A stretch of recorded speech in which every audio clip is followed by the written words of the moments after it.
Okay, court update. Megan Thee Stallion is breaking down in court as Tory is there, and people are just not getting what is going on. So I'm trying to quickly just break this down in literally like 10 minutes. Kylie Jenner, pictures have emerged, and they are just very creepy, especially in relation to the whole Balenciaga stuff. Hey guys, it's Rob Morley. Hope you guys are all doing well today. Back at it again with daily and consistent content, guys. Let's get straight into this video. Inject it, where we have a lot going on with the case with Megan and Tory. This is day 2 in that case, and Megan is obviously taken to the stand. Megan is not suing Tory Lanez. The state of California is taking him. It's not a civil case, it's a criminal case. It's not Megan who wants to go to criminally prosecute and charge him. The state of California have decided to do that. So people on blogs saying, you know, Megan's team, etc., etc. She doesn't have a team.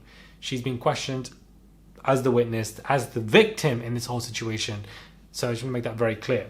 But Megan Thee Stallion called as witnessed at 11:15 a.m. Her voice cracked on the first question when she asked if she knew that, you know, Tory Lanez, Daystar Peterson, Daystar?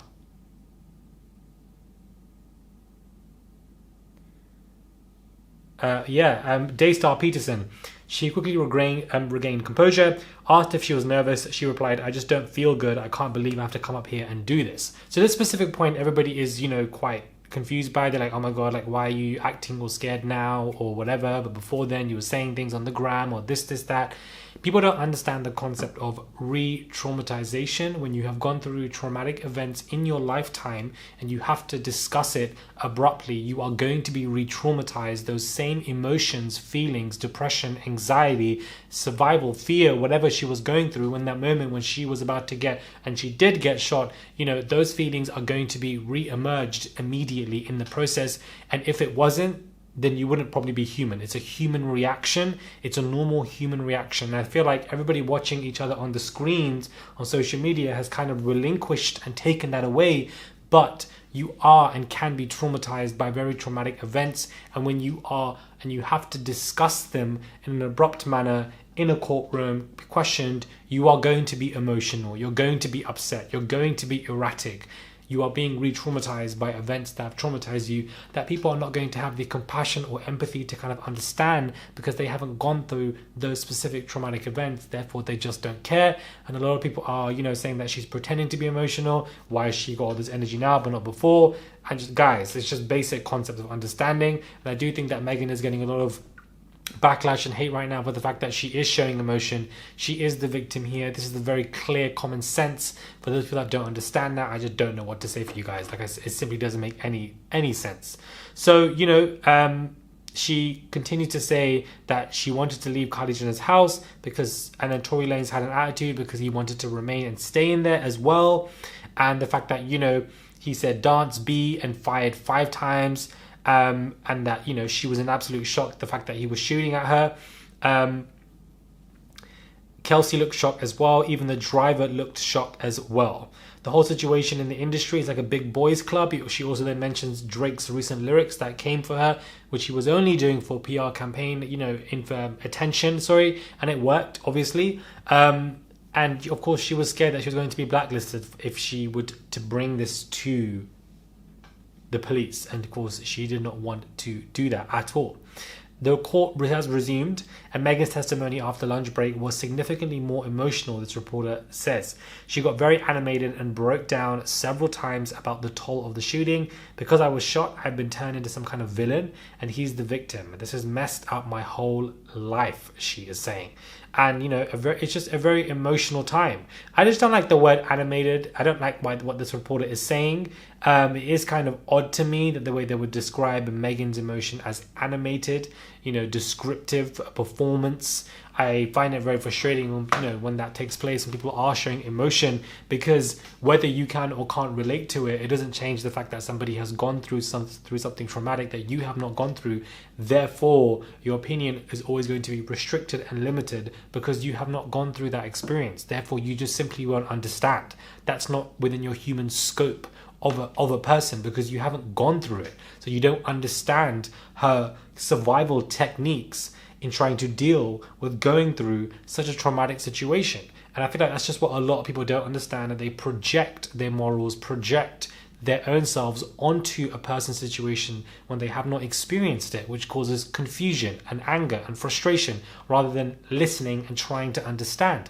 And I think that's what's going on here with Megan's case. People don't want to listen and understand. They're projecting themselves onto her situation. They're seeing that, Tori is the one who's the victim, which doesn't make any sense to me in any regard. She also reaffirmed that Kelsey was not the one who did this. And again, her emotions throughout this is being dressed as somebody who's putting on a performance, somebody who's not being genuine, somebody who's being, inauthentic. Just because you can't relate to that level of emotion and pain because you have not been through those experiences does not mean that somebody's being inauthentic and not showing emotion and, genuinity. You just haven't been through those experiences, therefore you can't relate to it. Is it inauthentic, or you can't relate to it, therefore you don't know how to react to it? I think that's what the population are doing with Megan's situation. You have not been shot. You have not gone through that, especially shot by somebody who you've been very close with and you're going through it at the time. Then you got to go hospital, then there's a public discussion, then Megan's been ripped apart, then it's being dragged on for a couple of years, then the constant traumatization, re-traumatization, the PTSD that comes a lot with it as well, then your maladaptive coping mechanisms to kind of deal and go through it, the disassociation that you have to deal with by separating yourself from reality to just cope, to just deal. People don't understand those complex human behaviors because they have not gone through what Megan has gone through. I just feel like there's just no compassion and empathy these days for people. People just don't have that, unfortunately, because it's easy to say something behind a camera and etc., which is why there's been a large portion of people cussing her out. Tori, of course, was seen there and he brought his son. I don't see why his 6-year-old son, I believe he's 6 or younger than that, needs to be in the courtroom with him. I don't know, what is his son going to take to the stand child? It don't make no sense. I don't understand. Who is the booster seat for? His son or for him? We don't know, but we need to figure this out. That's what we need to do, because this whole situation of saying that it started from Megan being jealous from Kylie does not make any sense. Why would she be jealous of Kylie, and then Kylie is in the WAP video with her and Kylie? It don't make no sense there. You can't connect these dots. But I think that when it comes to the mentality of this whole case with Megan, people just don't want to understand, and therefore that's why she's getting constantly ripped apart everywhere. And people are laughing at the supporters outside the courthouse as well, saying that they're idiots and they shouldn't be there for her. It's honestly wild. I just don't like these words, animated, inauthentic, and etc., when somebody is showing emotion about a very horrific situation that they have been through. There's just no human genuinity anymore when it comes to online, and it's just scary to see. And this is being repeated again with Megan. It's the same narrative, and when I mean by repeated, this is what people were saying when it erupted the year before that, etc., It's been the reoccurring theme. This is Tori with his son. This is my support system, and I'm his too. There he goes. This is my support system, and I'm his too. Child, where are you going with him on your back? Are you going to the park? Is it a picnic? Not you coming out of the courtroom. It just don't make no sense.